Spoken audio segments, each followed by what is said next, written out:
Bom dia, e meu grupo é composto por mim, Giovana de Castro, Nicolas Portes, Ana Caroline, Maria Paula, Andressa e Pedro Correia. E o nosso tema é detectores de radiação eletromagnética. Detecção da radiação eletromagnética. Da mesma forma que as ondas eletromagnéticas são produzidas de diferentes maneiras e de acordo com suas frequências, a sua detecção também ocorre de modo distinto, pois a interação de uma onda eletromagnética com a matéria depende do seu comprimento de onda. Como as ondas eletromagnéticas são classificadas de acordo com suas frequências e, consequentemente, de seu comprimento de onda, pode-se dizer que a interação é diferente para cada tipo de radiação eletromagnética. Portanto, o processo de detecção das ondas de rádio, por exemplo, é diferente das ondas de raio-x. No entanto, as características das interações das ondas eletromagnéticas com a matéria possibilitam que ondas classificadas em diferentes tipos sejam detectadas da mesma maneira e que um mesmo tipo seja detectado de vários modos. Também vale destacar que o processo de detecção de ondas eletromagnéticas sofreram modificações no decorrer do tempo. Um exemplo típico é a detecção da luz nas câmeras fotográficas, que antigamente era feita por meio de um filme impregnado por substâncias químicas, que reagiam quando a luz incidia sobre elas, e hoje é feita por sensores eletrônicos com base nas propriedades dos semicondutores. A seguir, um exemplo de máquina fotográfica antiga e outra máquina que é uma máquina moderna. Outro fator a ser considerado é que, segundo o princípio da complementaridade proposto pelo físico dinamarquês Niels Bohr em 1928, a natureza da matéria e da radiação é dual, de modo que os comportamentos corpuscular e ondulatório são complementares. Isso significa que tanto a radiação quanto a matéria apresentam o comportamento de onda e de partícula. Cada um desses comportamentos é detectado de maneira diferente e se manifesta de acordo com o tipo de detecção realizada. Mas a percepção dessas manifestações depende também das dimensões envolvidas na situação analisada. Por exemplo, embora existente, não há como perceber o comportamento ondulatório de um automóvel que se movimenta por uma estrada, pois, devido às dimensões envolvidas, é o comportamento material que se manifesta de forma evidente e observável. Por outro lado, o comportamento ondulatório de elétrons se movendo a grandes velocidades pode ser determinado experimentalmente, uma vez que, nesse caso, as ondas associadas têm comprimentos compatíveis com sistemas físicos capazes de detectá-las. Em ambas as situações, há tanto o comportamento corpuscular, material, quanto ondulatório, mas para objetos de dimensões muito maiores que os átomos, o comportamento ondulatório não é perceptível.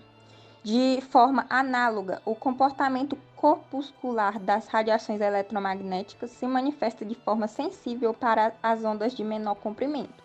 Para as ondas eletromagnéticas de maior comprimento, como as ondas de rádios e microondas, o comportamento ondulatório é predominante. Assim, percebe-se que a forma de interação das radiações eletromagnéticas com a matéria depende do comprimento de onda das radiações. E nesta parte do trabalho foram trabalhadas as habilidades H17 e H24, sendo H17 compreender os conceitos relacionados à física em seus diferentes ramos e H24 explicar as aplicações das radiações eletromagnéticas.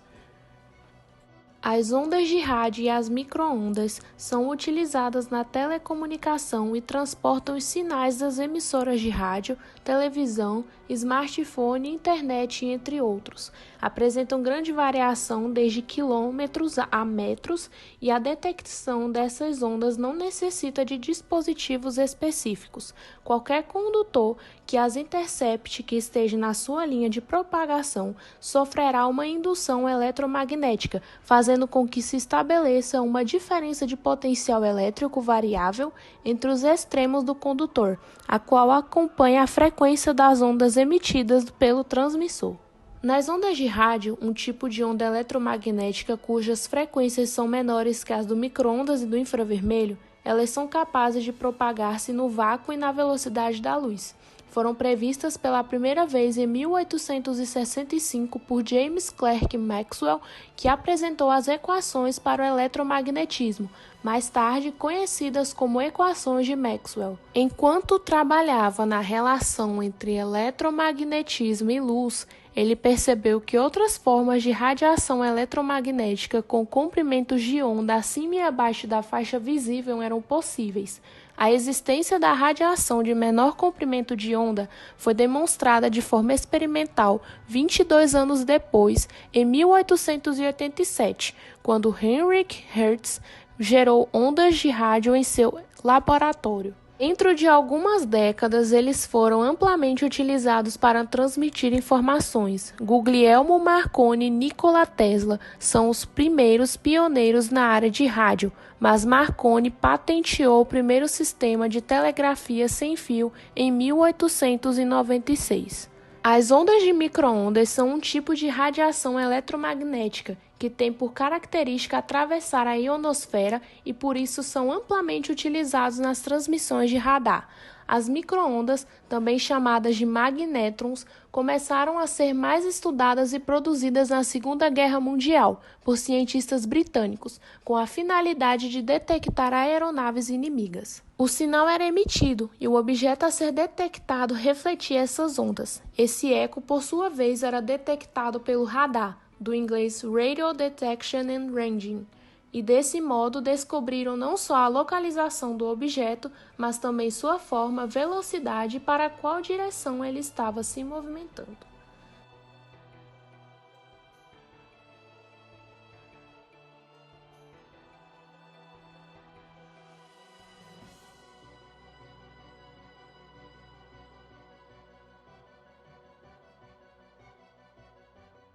A radiofrequência ela seria usada para designar as frequências do espectro eletromagnético que são utilizados nas radiocomunicações.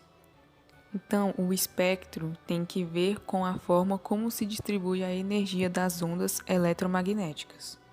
Então, o espectro fica determinado pelas radiações que se emitem e as ondas, por sua vez, correspondem à propagação desta radiação, assim gerando energia. Em que essas frequências são utilizadas para comunicações, de navegações, radares e até mesmo os rádios AM e FM. Dentro da radiofrequência também possui sobre a particularidade das frequências. Assim, podendo falar sobre frequências extremamente baixas e frequências extremamente altas, como por exemplo a amplitude modulada, que seria a AM, que transmite uma frequência mais para média e baixa. Já a frequência modulada, que seria a FM, ela possui uma alta frequência. Essas diferentes frequências, elas determinam o alcance das ondas e a qualidade de transmissão. Bom, a antena de um aparelho receptor, ele consegue receber uma alta quantidade de ondas eletromagnéticas de diferentes frequências, assim precisando de um sintonizador. Que o sintonizador ele é um circuito elétrico que ele consegue selecionar todas as ondas que conseguem chegar à antena, apenas para a onda eletromagnética da emissora desejada. Existem as antenas de rádio FM, que normalmente possui uma faixa de radiofrequência de 30 a 300 MHz. Então, as ondas são enviadas à antena de formato parabólico por cabo coaxial, que é um cabo que é usado para transmitir sinais, em que sua composição é um fio de cobre revestido por material isolado e rodeado de uma blindagem. Então, estas ondas são emitidas para outra antena, em que deve ser estrategicamente posicionada para que ela encontre um local adequado de posicionamento para que ela consiga ter um sinal de qualidade. Temos também a rádio AM, que enquanto a FM significa modulação de frequência, a AM ela significa modulação de amplitude, sendo considerada a forma mais simples de transmissão de rádio. Ela apresenta também uma frequência inferior à FM. Assim, a transmissão da FM ela consegue superar a AM por conta da sua qualidade de som. Por isso que é comum você escutar mais sobre estações de rádio FM do que a AM, pois a AM ela tem um certo problema que ela possui muitos ruídos na sua transmissão. Tem também dois tipos de sistema de frequência, que seria a UHF e a VHF, em que os seus comprimentos são da ordem de metros ou centímetros. Então, a sua antena ela não pode ser uma haste condutora, e sim um conjunto de fios ou varetas. Mas o que seriam essas siglas? Bom, a UHF ela significa um sistema de frequência ultra alta. Então, ela funciona numa faixa que vai de 300 MHz até 3 GHz. Ela é mais utilizada em canais de televisão, assim sendo recomendada para áreas urbanas. Já a VHF, que ela é uma sigla que significa sistema de frequência muito alta, ela se encontra entre 30 a 300 MHz, como por exemplo as emissoras de rádio FM. Não somente para a rádio FM, como também para comunicação de embarcações, aviões e rádios amadores. Ela é uma faixa de frequência adequada para zonas distantes e rurais, por exemplo. Existem também rádios portáteis que não parecem ter antena. Mesmo que não seja visível, eles possuem sim. Eles são chamados de antenas loop, em que é constituída por uma pequena bobina de fio condutor em volta de um bastão de ferrite, e são instalados dentro do rádio, e possuem uma alta qualidade na sua funcionalidade. Tem também um outro tipo de antena que são a RFID, que significa identificação por radiofrequência, em que são mais utilizadas em lojas e supermercados. E ela é considerada uma tecnologia de comunicação de curto alcance. E etiquetas de RFID poderiam ser lidas automaticamente por sensores na saída do supermercado, assim dispensando o trabalho manual e individual de leitura dos códigos de barra. Esse tipo de sistema é composto por uma antena, um transceptor que faz a leitura do sinal e transfere a informação para o dispositivo leitor, e também um transponder, ou etiqueta RF, que é a radiofrequência, que deve conter o circuito e a informação a ser transmitidas. E essas etiquetas elas podem estar presentes em animais, em pessoas, em produtos, dentre outros equipamentos. Então, a antena transmite a informação emitindo o sinal do circuito integrado para transmitir suas informações para o leitor, que converte as ondas de rádio do RFID para informações digitais. E depois de todo esse processo, elas conseguem ser lidas e compreendidas por um computador para então ter seus dados analisados. Substituição de código de barras. Bom, imagine que para pagar as suas compras você só precise passar com um carrinho cheio por perto de um receptor na saída do supermercado. Pois é, com RFID as compras ficariam mais ou menos assim, pois uma antena seria capaz de identificar tudo que você está levando e geraria uma fatura a partir disso. Em alguns casos, tanto a etiqueta RFID quanto o código de barras podem estar presentes no produto, assim sendo uma estratégia até mais fácil. Eu precisava conhecer o Amazon Go, o supermercado aqui em São Francisco, onde a Amazon testa suas tecnologias de self-checkout. É muito mais do que isso, você simplesmente entra no supermercado com o seu QR Code, que já está amarrado na sua conta da Amazon com o seu cartão de crédito, pega os produtos na prateleira e para pagar, basta ir embora.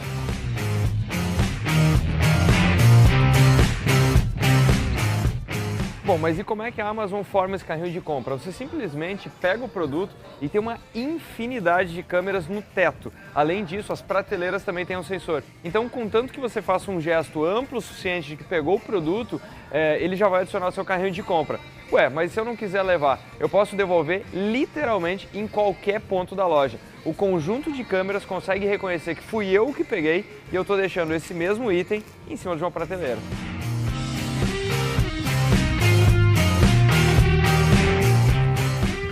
E o que mais me chamou a atenção é que eu achei que só teriam poucos itens, que o supermercado seria pequenininho. Na verdade, tem quase de tudo. Então, nos primeiros testes em Austin, os itens eram muito fáceis de serem detectados pela câmera. Agora, você encontra literalmente tudo que tem no supermercado.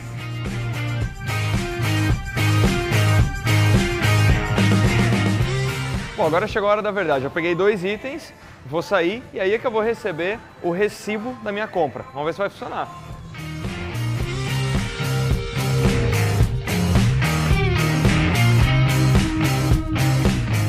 Quando eu saio da loja, eu recebo o meu recibo de quanto tempo eu fiquei dentro da loja e quais foram os itens que eu carreguei. Aqui no meu celular está mostrando 2 itens. Bom, continuando a explicação sobre as antenas, eu vou falar sobre as antenas para micro-ondas. Essas antenas usadas para captar essas micro-ondas, geralmente possuem um formato parabólico. Essas antenas, elas possuem esse formato parabólico para uma melhor captação dessas ondas eletromagnéticas.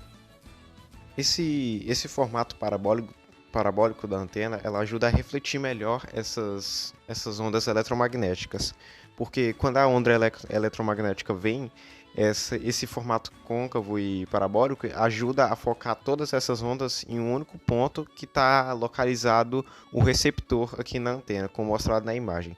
Esse receptor é um dipolo de meia onda. O dipolo de meia onda, ele basicamente é um detector que traduz, que ele converte essas ondas eletromagnéticas em energia ou ao contrário, ou ele converte a energia em ondas eletromagnéticas.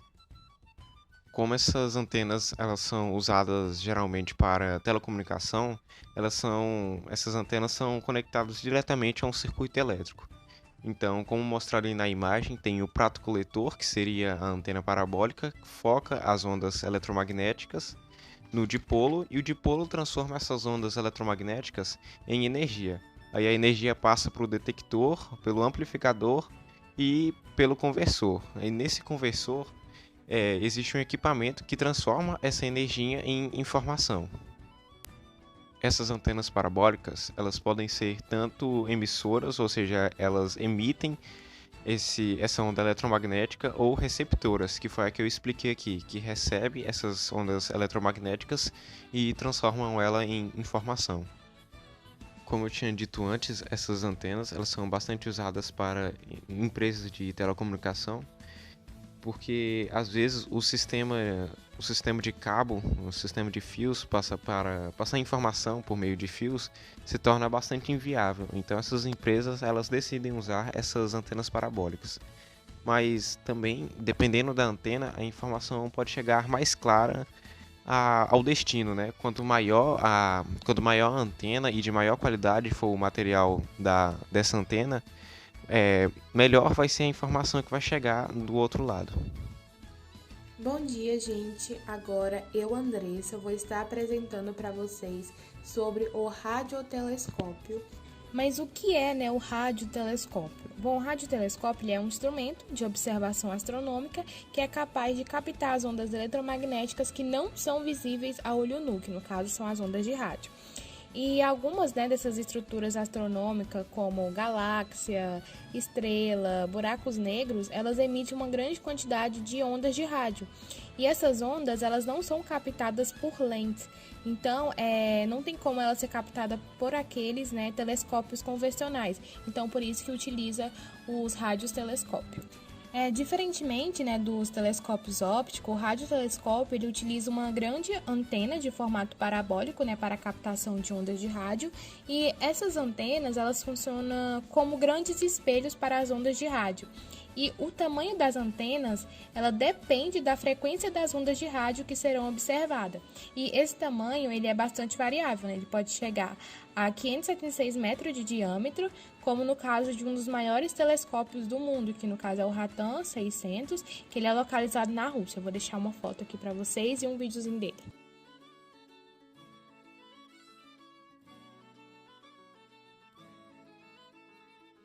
Mas como que funciona esse radiotelescópio, a estrutura em si?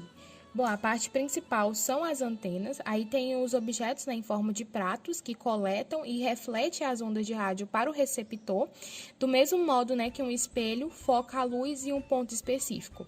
Esse ponto específico, no caso, seria o receptor, que também é responsável por amplificar os sinais muito fracos até, vamos dizer assim, um nível mensurável. E depois de serem, né, recebidos e amplificados, os sinais eles vão ser armazenados por um gravador, que vai enviar o material diretamente para a memória de um computador, que vai ser, no caso, responsável pelo processamento e análise e coleta de dados até, né, sair a imagem específica. E esse processo de captação feito por tais equipamentos só é possível porque estrelas, galáxia ou qualquer outro objeto astronômico, eles produzem ondas de rádio já naturalmente. Muitas pessoas ainda têm um pouco de dificuldade para diferenciar um telescópio normal, né, do radiotelescópio. Mas para isso, e também para o melhor compreendimento, é só fazer uma diferença bem básica. Na verdade, os dois são muito importantes, né, no estudo da astronomia, só que os telescópios ópticos, por exemplo, eles formam imagens somente a partir da luz visível. Já os radiotelescópios, eles podem determinar as características de um corpo celeste a partir de ondas de rádio, raio-x, luz infravermelha. E já na captação, né, das ondas, elas são diferentes também, porque o telescópio óptico são as imagens, né, do objeto observado. Já o radiotelescópio, ele já tem um fluxo, né, de radiação eletromagnética que é emitida dentro de um intervalo de tempo determinado e depois, com a ajuda de um computador ou de um gravador, pode, né, se criar uma imagem do objeto sob a observação.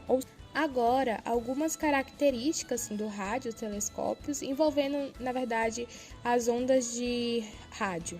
Bom, as ondas de rádio, elas são consideradas radiação não ionizante.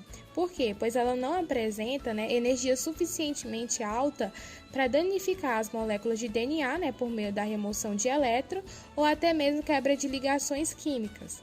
E também elas são largamente utilizadas em meios de telecomunicações, como por exemplo televisão, rádio e telefonia celular. E apesar disso, os radiotelescópios eles são calibrados para detectar frequências diferentes, né, das utilizadas por esses equipamentos. Agora, um fato curioso é porque as ondas de rádio produzidas, né, pelos aparelhos de celular são alguns bilhões de vezes mais intensas que a radiação proveniente da maioria das estrelas longínquas observadas em radiotelescópios. E no Brasil, nós também temos um radiotelescópio, né, que é o Rádio Observatório de Itapetinga, e ele tem uma grande antena que é de quase 14 metros de diâmetro. Eu vou deixar a foto dele aqui para vocês. E agora, no Brasil também, nós temos uma construção, na verdade, um planejamento, né, de um novo radiotelescópio.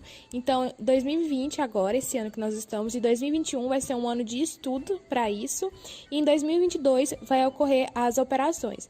Ou seja, ele vai ser construído na Paraíba e eu vou deixar uma pequena reportagem que eu achei bastante interessante, na qual ele fala como que vai ser e algumas curiosidades em si. Um consórcio internacional composto por entidades brasileiras e estrangeiras irá construir um radiotelescópio no interior de Paraíba que será usado para procurar traços de elementos como o hidrogênio neutro, parte da busca pela compreensão de mistérios do universo como a matéria escura. Batizado de BINGO, Baron Acoustic Oscillation in Neutral Gas Observation, o radiotelescópio é composto por duas antenas, uma de 34 e outra de 40 metros de diâmetro, que juntas cobrem uma área maior do que um campo de futebol. Será construído perto de Aguiar, na Paraíba, uma região escolhida pelo menor risco de interferência eletromagnética de fontes como torres de celular e sistemas de controle de tráfego aéreo. Embora não possa ser considerado como um detector, nos fornos de micro-ondas também ocorre interação entre ondas eletromagnéticas e a matéria. Nesses equipamentos são produzidas ondas eletromagnéticas com frequências de 2.450 MHz. Essas ondas são irradiadas para o interior do compartimento em que se colocam os alimentos. O aumento da temperatura dos alimentos ocorre por meio de um fenômeno denominado aquecimento dielétrico. O aquecimento dielétrico funciona assim. O produto que será aquecido forma um dielétrico, que é um isolador de eletricidade. Ele se forma entre duas chapas condensadoras de metal, que são carregadas alternadamente, positiva e negativamente, por um campo elétrico e de alta frequência alternante. As moléculas polares, como a água, tentam permanecer alinhadas com a polaridade desse campo elétrico. Se o campo elétrico for invertido, as moléculas giram na busca de se alinharem novamente com o campo. Nas ondas eletromagnéticas, o sentido do campo elétrico é invertido de maneira periódica, o que faz com que as moléculas de água girem constantemente, alternando seu posicionamento em busca de se alinhar com o campo. Além disso, no interior do forno ocorre a emissão de ondas eletromagnéticas em diversas direções, o que provoca a enorme agitação das moléculas de água contidas no alimento e a transferência de energia para as moléculas vizinhas, aumentando a temperatura e, consequentemente, aquecendo o alimento. E finalizei o meu trabalho por aqui. Eu espero que tenham gostado do vídeo e que tenham compreendido. Qualquer dúvida é só perguntar no final. Obrigado pela atenção de todos.